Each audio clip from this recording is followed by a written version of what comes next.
How's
it going? Pretty good. How about you, man?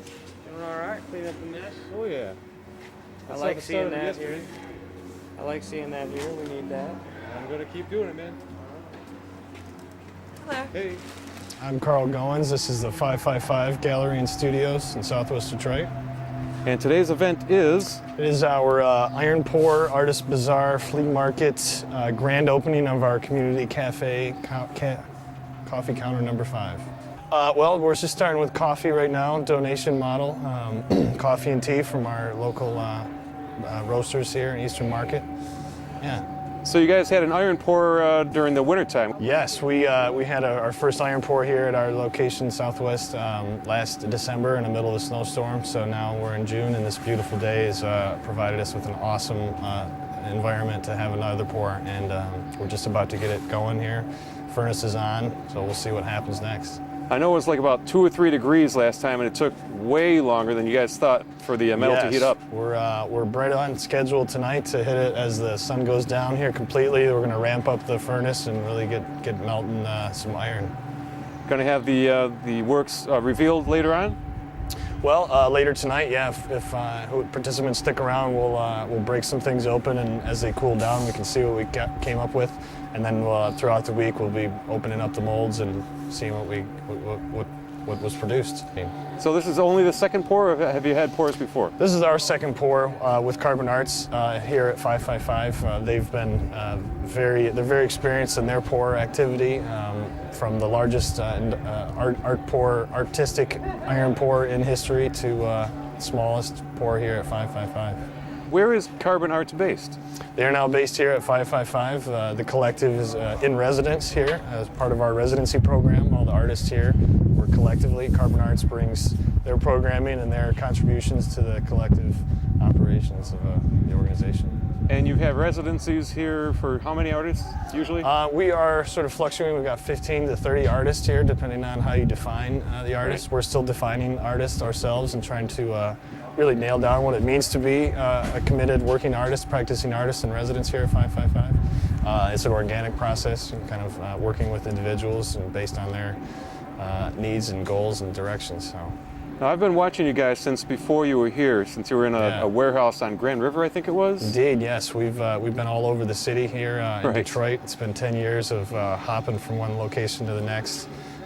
This particular building we've been in for 2 years now, and has really been a way for us to establish a new foundation for the organization and for the creative community that's a part of it and driving it. What's your mission here at 555? Well, our mission really is to support the arts.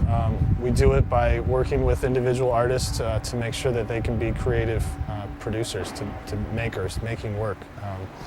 That for us is sort of the starting point. Everything else comes from that. The exhibition, the opportunities, the exposure to the public, the interaction, the education that comes with it, either through mentorship or traditional workshops. So it's really just about supporting that creative process and development and building artists as we go. Now, I've seen art from so many different people here, but I don't know if I've ever seen anything made by Carl. We're standing in front of one of my pieces right now. Actually, this is a sculpture I worked with a group of artists here at 555. It's a part of a project we did for Art Prize a couple years ago, but brought it back here, and now it's on display. It's sort of our welcoming piece on our facade entrance here. Do you happen to have works throughout the city and any other areas? I've got another project I work on with Monte Martinez, one of the co-founders of 555 here in Detroit, the Conley Library here in Southwest Detroit over at Martin and Michigan Avenue. That's a permanent installation, a sculpture that we created with a time capsule in it. Got some other public arts projects here and there. Really, most of my energies have gone into developing the artistic support network and organizational needs for 555 and the artists that we're providing space for and resources for. So. Is there any collaboration with this and any other galleries or such? We try to do what we can to make our space open to galleries and artistic projects, community members, community organizations. We don't have any real formal relationships with other galleries. There's always new possibilities, and we're open to that. So. Speaking of relationships, what's the relationship with the city in general?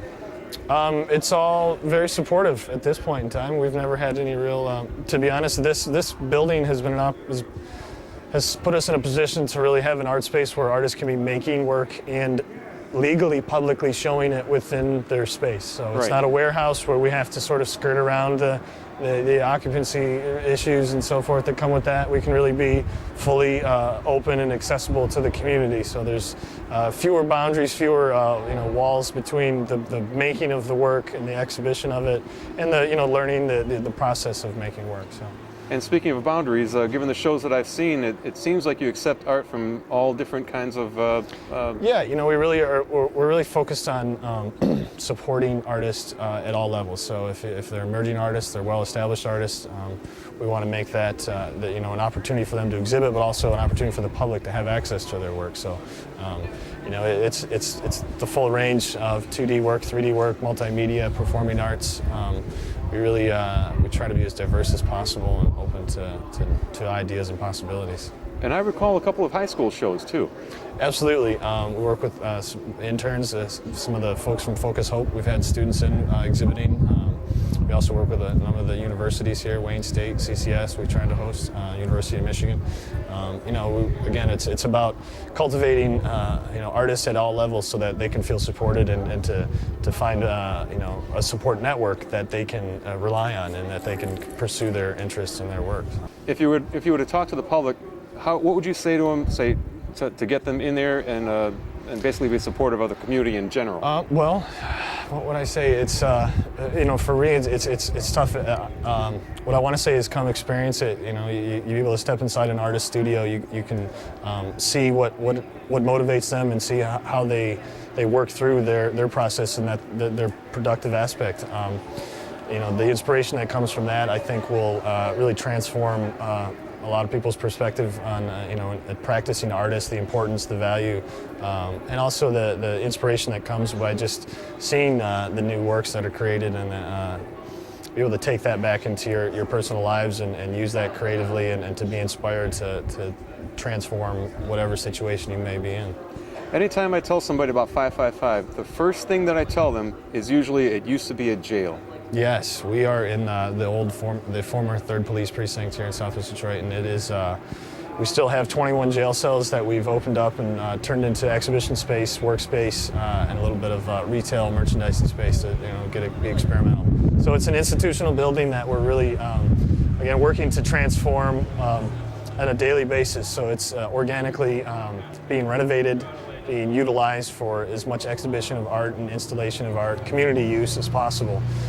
So that's part of our challenge, and also as a symbol of a microcosm transformation in the community, transformation in the greater region and the city of Detroit. We think that this is there's so many parallels and very simple ways that we can be creative. So I know it's a busy night. You got anything else to tell the public here? Come see us. We are open to the public and very interested in bringing people in to share the experience.